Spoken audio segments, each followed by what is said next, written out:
السلام عليكم ورحمة الله وبركاته. الدرس الماضي تعلمنا طريقة رسم باترون الكم العادي. الدرس ده إن شاء الله هنتعلم طريقة استخراج باترون الكم القطعتين من نفس الباترون الكم العادي. أسهل طريقة ممكن تشوفوها لباترون الكم القطعتين على الإطلاق على اليوتيوب. أول حاجة بنستخدم نفس باترون الكم العادي كده، وملحوظة هنا عرض الكم من فوق نفس عرض الكم من تحت. بعد كده احنا بنشد خط في منتصف الكم، خط طولي كده بنفس الطريقة، وبعدين نطبق المنتصف بتاع الكم زي ما حضراتكم هتشوفوا كده بالضبط. الطريقة دي تعتبر يعني إن شاء الله بإذن الله مش هتعانوا نهائي من طريقة رسم باترون الكم القطعتين. بعد ذلك إن شاء الله دي تعتبر أسهل طريقة ممكن تشوفوها. تمام. طبعا بلاقي شروحات كتير صعبة جدا على المبتدئين، خطوط راحة خطوط جاية خطوط كتيرة جدا، فالمبتدئ عمره ما هيعرف يستوعب الشروحات الصعبة دي. طبعا احنا بعد ما طبقنا المنتصف كده بنبتدي نلزق الجزء ده كده، علشان طبعا يعني احنا مش هنفصلهم عن بعض. ممكن في الاخر بدل ما هو يكونوا مثلا بنفس الطريقة كده نعملهم على قطعة واحدة، دي هتكون فيها القطعة بتاعة الكم الصغيرة. ده منتصف الكم، منتصف الكم من فوق ومن تحت. طبعا دي هتكون طريقة تركيب الكم إن شاء الله برضو هنشوفه مستقبلا.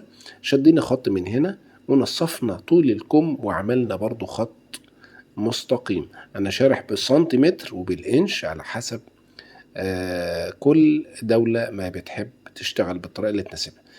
هنا ببتدي أجيب أقيس 3 سنتي كده من هنا، وأقيس 3 سنتي من تحت، وأشد خط مستقيم.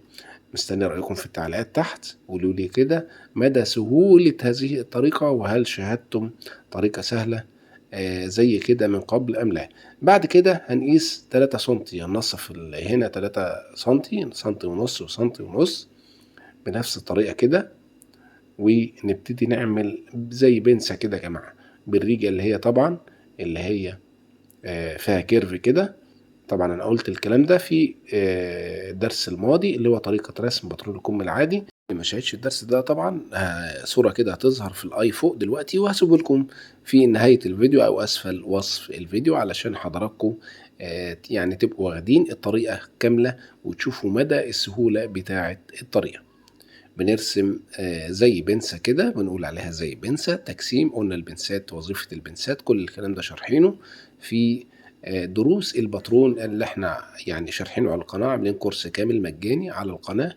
وطبعا زي ما بنقول لحضراتكم عندنا كورسات مدفوعة بنتابع مع حضراتكم على جروب خاص بالتليجرام خطوة بخطوة لدرجة احتراف الخياطة. هنا بندخل بنشوف وسع الكم من تحت كام سنتي.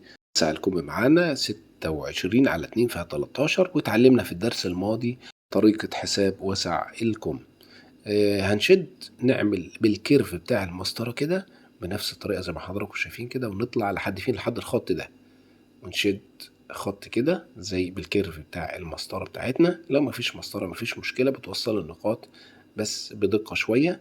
نبتدي علشان الكم بتاعنا يبقى مظبوط وتمام، بنرفع من هنا 1 سنتي ونشد خط من هنا كده علشان وضعية الكم بعد الخياطة وأثناء اللبس تكون الكم مظبوط بنسبة 100%. كده خلصنا الباترون بتاع الكم بتاعنا. تعالوا نشوف هنتعامل ازاي، او هنقص وبعد كده هنشوف الشكل النهائي بتاع باترون الكم. بنصفي البنسة كده بتاعتنا خطوة بخطوة كده.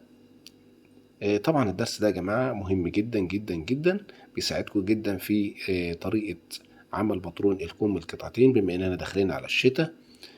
فصل الشتاء طبعا بنحتاج جواكت وبليزر والجاكيت النسائي والجاكيت الرجالي، كل الكلام ده بينفع فيه باترون الكم ده. يعني طريقة سهلة جدا وطريقة حصرية.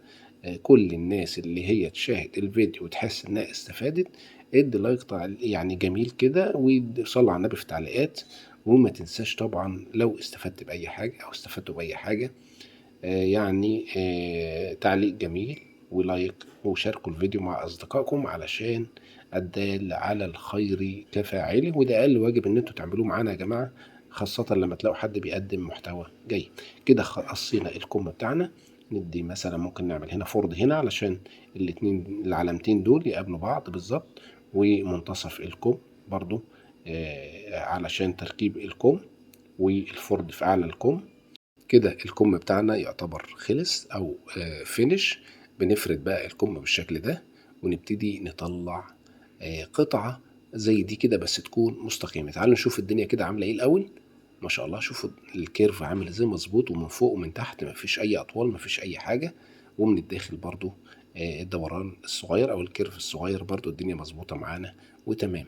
هنستخرج قطعة زي اللي معانا دي بدل ما هي وصلتين كده علشان ما تبقاش صعب عليكم.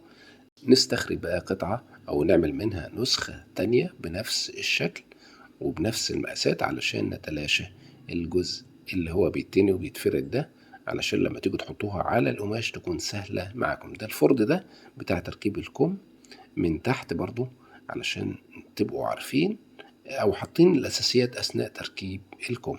نقص طبعا القطعة بمنتهى السهولة كده، بحيث تبقى الدنيا معانا تمام، ويكون طبعا الباترون نستخدمه بمنتهى السهولة، ما يكونش فيه أي صعوبات. طبعا مستني رأيكم في التعليقات. هل الطريقة ناجحة معاكم بنسبة 100%؟ هل قابلتكم صعوبات في الطريقة؟ يعني بالبلدي كده قولوا لي مدى نجاح الطريقة معاكم وسهولة الطريقة. ده الفرد اللي فوق ده تركيب الكم من فوق، والفرد اللي احنا عملناه تحت هو تركيب الكم من تحت. تعالوا بقى نقيس الأطوال بتاع الكم ونشوف مدى يعني ضبط الكم أو بطرون الكم القطعتين بتاعنا بنفس الشكل وبنفس الطريقة كده. بنعمل فردين علشان الاتنين دول يقابلوا بعض علشان الدقة أثناء خياطة الكم.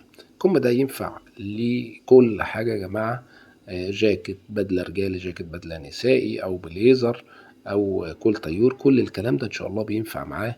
منتهى الدقة ومنتهى البساطة ومنتهى الإتقان. مستني رأيكم في التعليقات. يعني طبعا بنقيس طبعا دوران راس الكم من هنا ونخليها تكون متطابقة مع حردة الإبط. يعني بتمنى يكون الفيديو عجبكم وتكونوا استفدتوا منه. إن شاء الله الفيديو القادم مهم جدا جدا جدا. الصورة اللي هتظهر دي اضغطوا عليها تحولكم للشرح التالي مباشرة، وإلى اللقاء والسلام عليكم.